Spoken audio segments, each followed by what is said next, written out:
Assalamualaikum warahmatullahi wabarakatuh. Salam sejahtera bagi kita semua. Pertama-tama izinkan saya untuk memperkenalkan diri terlebih dahulu. Nama saya Ferdi Gunawan, NIM saya 174301022. Kali ini saya akan mempresentasikan tentang case 4 strip 2 yang berjudul sepak bola di Amerika Serikat. Akankah terjadi pertandingan terakhir atau final terakhir di sepak bola? Oke, akan lebih jelasnya mari kita bahas di slide berikut. Oke, di slide pertama saya akan membahas tentang FIFA 2014 atau Piala Dunia 2014. John Brooks telah menjadi pahlawan di tim sepak bola Amerika Serikat pada saat pertandingan FIFA 2014 melawan Ghana. John Brooks merupakan seorang bek di tim sepak bola nasional Amerika Serikat yang telah mencetak gol kemenangan ke gawang Ghana dalam pertandingan putaran pertama di FIFA 2014. Hal itu membuat kemenangan tim Amerika Serikat yang dilihat oleh penggemar di TV sebanyak 16 juta pemirsa. Tim Ghana sendiri merupakan seorang rival dari Amerika Serikat, yang dimana di Piala Dunia 2010, bintang hitam Ghana mampu mengalahkan Amerika dalam pertandingan putaran kedua. Dan di Piala Dunia 2006, tim Ghana juga mampu mengakhiri harapan tim Amerika Serikat yang diadakan di Jerman. Pada akhirnya, tim Amerika Serikat tersingkir sebelum final. Oke, slide selanjutnya ada sepak bola, merupakan olahraga dunia dan memiliki permainan yang indah. Dalam sebuah buku terbaru dari John Quelch and Catherine Jocks, mencatat bahwa klub sepak bola profesional top termasuk Premier Inggris Liga dan La Liga Spanyol telah merangkul kekuatan pemasaran global. Misalnya, mereka telah merekrut personel dari berbagai negara. Hal yang sama berlaku untuk tim nasional di Piala Dunia. Contohnya, tim dari Amerika Serikat di tahun 2014. Pelatih dan beberapa pemainnya adalah orang Jerman. Satu anggota tim berasal dari Islandia, dan satu lagi dari Norwegia. Selain itu, mereka menggunakan situs web dan media sosial untuk berinteraksi dengan penggemar di seluruh dunia. FIFA populer di seluruh dunia. FIFA telah melakukan banyak hal untuk mempopulerkan olahraga ini di seluruh dunia. Yang berbasis di Zurich, Swiss, FIFA adalah peraturan sepak bola. Bertahun-tahun mereka mempromosikan olahraga ini di berbagai negara berkembang. Dari catatan Profesor Manajemen Olahraga, Stefan Szymanski, dia mengambil FIFA dari sumber daya dan menempatkannya di Afrika dan Asia. Dan itu telah menghasilkan banyak uang dividen. Selama Piala Dunia 2010, FIFA menghasilkan 3,5 miliar US dollar pendapatan dari sponsor dan hak siar televisi. Dan pendapatan dari Piala Dunia 2014 mencapai 4,8 miliar US dollar. Demam Piala Dunia. Wabah global demam Piala Dunia pecah di seluruh dunia setiap 4 tahun sekali. Pada Piala Dunia 2010, diadakan di Afrika Selatan yang disiarkan di lebih dari 300 saluran televisi di 214 negara dan wilayah. Ini mampu menarik penonton kumulatif sebesar 26 miliar orang, yang diperkirakan 1 miliar orang menonton pertandingan kejuaraan antara Spanyol dan Belanda. Dari perusahaan Walt Disney, ESPN dan ABC keduanya menghabiskan sekitar 100 juta US dollar untuk hak siar Piala Dunia 2010 dan 2014. Itu memanfaatkan tayangan televisi yang terbesar di seluruh dunia dan menghabiskan puluhan juta dolar sebagai mitra, sponsor, dan pengiklan. Popularitas semakin meningkat. Warga Amerika Serikat masih menikmati popularitas yang lebih besar di belahan dunia lain.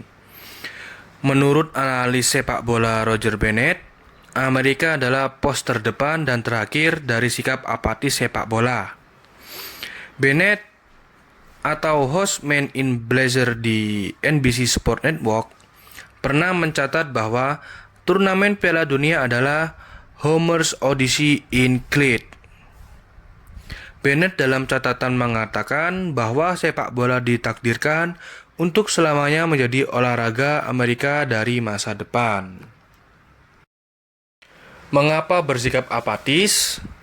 Dari beberapa pengamat mencatat bahwa orang Amerika sudah memiliki berbagai liga olahraga profesional untuk diikuti, termasuk National Football League, Major League Baseball, and National Basketball Association. Dari beberapa olahraga tersebut, sudah memiliki penggemarnya masing-masing dan mereka berhak untuk menikmati olahraga yang mereka sukai. FIFA dan daya tarik sepak bola. FIFA berupaya untuk memperluas daya tarik sepak bola di semua lapisan masyarakat.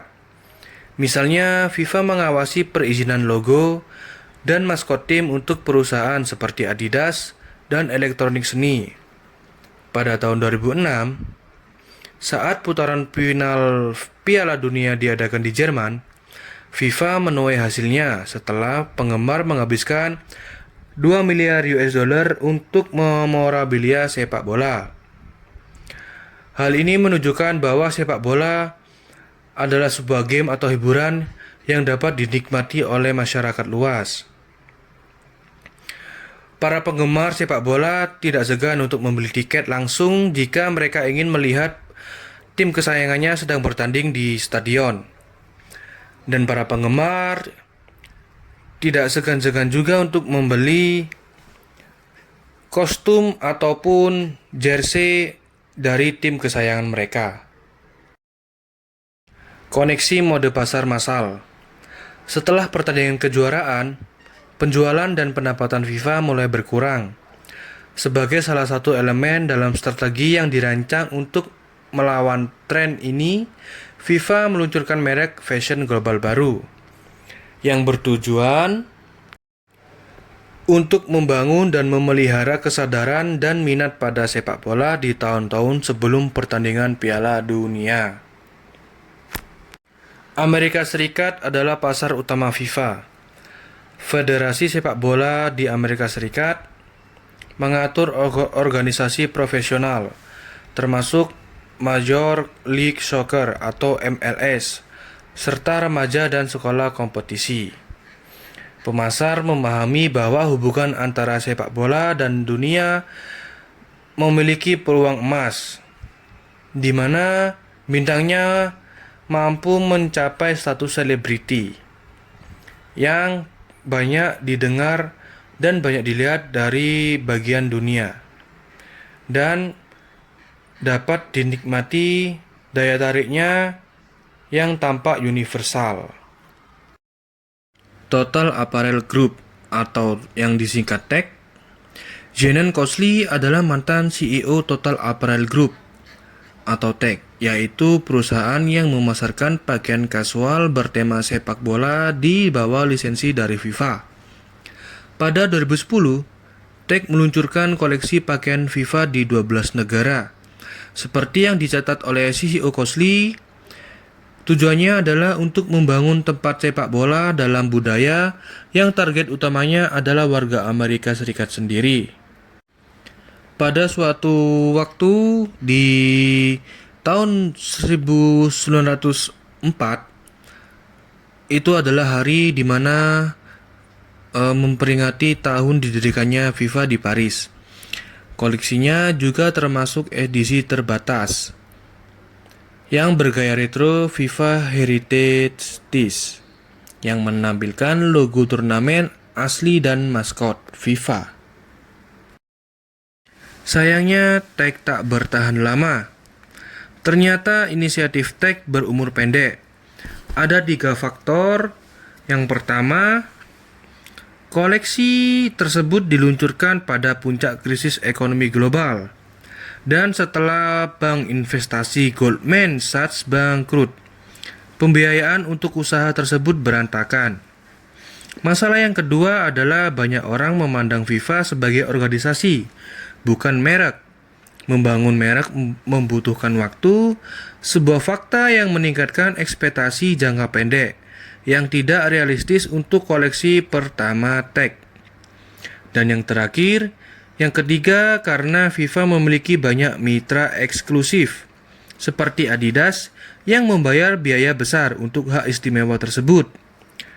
Lisensi tag mencakup banyak batasan, dan tag sendiri tidak diizinkan untuk tampil pada pakaian jadi, dan saluran distribusi tertentu tidak tersedia. Desainer mewah masuk. Desainer pakaian pria kelas atas juga memperhatikan pesepak bola yang memiliki bentuk tubuh, tampilan, dan rasa gaya elegan yang dapat membantu menjual pakaian kelas atas. Sebagai direktur kreatif di Calvin Klein, mereka mencatat ketika berpikir tentang mendesain pakaian dalam itu cocok untuk pesepak bola. Perancang busana biasanya membuat sampel yang dikenakan para model. Landasan pacu dalam acara pekan mode menampilkan koleksi musim semi dan musim gugur. Sampel juga biasanya muncul di media cetak. Seperti bintang Hidetoshi Nakata dari Jepang muncul di sampul dan majalah mode di majalah seperti GQ and Vogue. Kerjasama antara merek dengan sepak bola. Berikut ada beberapa contoh brand kelas atas yang bekerjasama dengan pemain sepak bola. Yang pertama ada Dolce & Gabbana. Brand tersebut mendandani tim pria Italia 2014 dengan setelan dan sweater yang dikenakan para pemain di luar lapangan. Dolce & Gabbana juga menampilkan pemain Italia di dalam iklan pakaian dalam yang ditayangkan selama tahun 2006 dan 2010 Piala Dunia. Kemudian yang kedua ada Armani. Cristiano Ronaldo dari Portugal adalah seorang model dari Armani pakaian dalam sejak 2010. Kemudian kampanye iklan baru-baru ini menunjukkan barang mewah seperti Louis Vuitton yang menampilkan legenda sepak bola seperti Zinedine Zidane dari Prancis, kemudian Pele dari Brasil, dan Diego Maradona dari Argentina. Tak hanya sepak bola, merek juga bekerjasama dengan olahraga lain. Organisasi olahraga lain telah mencoba meluncurkan lini pakaian bermerek di Amerika Serikat dengan kesuksesan yang beragam. Yang pertama, Reebok mencoba dan gagal dengan lini peralatan berorientasi kinerja NFL Equipment. Sebaliknya, Walmart berhasil dengan aparel bermerek NBA itu yang ditujukan langsung ke pasar massal. Sederet pakaian PGA Tour menghasilkan sekitar 50 juta US dollar di omset grosir tahunan. Namun butuh hampir satu dekade untuk mencapai level itu. Dari Leo McCullough yang bertanggung jawab atas pemasaran dan perizinan PGA Tour untuk banyak orang bertahun-tahun, yang menjelaskan sangat sulit untuk mengubah liga olahraga atau mengatur badan menjadi merek yang bekerja sama di tempat lain. Ini harus digabungkan poin harga yang tepat dengan pengecer yang tepat dan dapat mengatur untuk memikirkan tentang apa nilai merek mereka yang sebenarnya. Dan itu tidak pernah mudah. Adidas dan Major League Soccer atau disingkat MLS. Adidas memiliki kepentingan khusus dalam permainan. Sejak tahun 1970, Adidas telah merancang bola sepak yang digunakan di dunia bola. Dan pada tahun 2004, Adidas Solomon Aki menandatangani kemitraan selama 10 tahun perjanjian dengan MLS. perjanjian tersebut telah diperpanjang hingga 2018. Itulah sebabnya semua tim MLS atau Major League Soccer memakai atribut Adidas. Era pasca Beckham. Pada tahun 2000-an, superstar sepak bola David Beckham menjadi pusat kampanye promosi Adidas yang heboh. Menyusul kepindahan Beckham yang sangat dipublikasikan di tahun 2007 dari Real Madrid ke Los Angeles Galaxy atau LA Galaxy. Ia menandatangani kontrak 5 tahun senilai 250 juta US dollar. Beckham tampil menonjol di berbagai media, termasuk papan reklame dan iklan televisi prime time. Para eksekutif Adidas mengharapkan dukungan dari Beckham untuk meningkatkan penjualannya dari berbagai barang dagangan bermerek. Stephen Pierpoint, wakil presiden pemasaran merek di Adidas, mengatakan pasar di Amerika Serikat memiliki peluang yang nyata untuk tumbuh, terutama di dalam sepak bola, selalu menjadi olahraga inti di Adidas. Dan katanya, dia berharap David akan menjadi katalisator untuk pertumbuhan dari merek Adidas sendiri. Bintang sepak bola selanjutnya. Sayangnya David Beckham pensiun pada tahun 2013 silam, yang menimbulkan spekulasi besar tentang siapa bintang sepak bola selanjutnya. Dari 3 pemain yang paling sering disebutkan, kedua diantaranya adalah dari negara Brasil, yaitu Neymar da Silva Santos Junior atau Neymar Jr. yang bermain untuk Barcelona FC di Spanyol, dan Oscar dos Santos Mboaba Junior atau yang disebut Oscar yang bersama Chelsea di Liga Utama Inggris. Dan kemungkinan yang ketiga adalah Keisuke Honda dari Jepang yang bermain di klub Serie A, yaitu Milan. Daya tarik dari Neymar Junior atau yang sering disebut dengan Neymar Jr. Mungkin Neymar adalah salah satu calon bintang di olahraga sepak bola. Neymar adalah ciri khas superstar sepak bola. Dia ditandatangani sebagai pendukung Nike pada tahun 2007. Sebuah iklan TV berjudul Resiko Segalanya yang ditayangkan selama Piala Dunia 2014, yang menunjukkan Neymar bermain di Nike bersama temannya yaitu Ronaldo dan Wayne Rooney. Neymar tak hanya bermain atau dikontrak oleh brand sports ternama yang biasanya berkecimpung di dunia sepak bola. Neymar juga telah menandatangani kesepakatan dengan brand-brand ternama lainnya, yaitu salah satunya Volkswagen, kemudian ada Panasonic, Red Bull, dan hampir 2 lusin merek global lainnya. Neymar memiliki media sosial dengan 50 juta pengikut atau followers. Dan Neymar sendiri menjadi bintang sepak bola pertama yang memiliki akun YouTube yang menyiarkan konten aslinya. Oke, cukup sekian presentasi dari saya. Mohon maaf jika ada kalimat yang kurang berkenan atau tutur kata saya yang salah. Saya atas nama pribadi memohon maaf yang sebesar-besarnya. Terima kasih. Wassalamualaikum warahmatullahi wabarakatuh.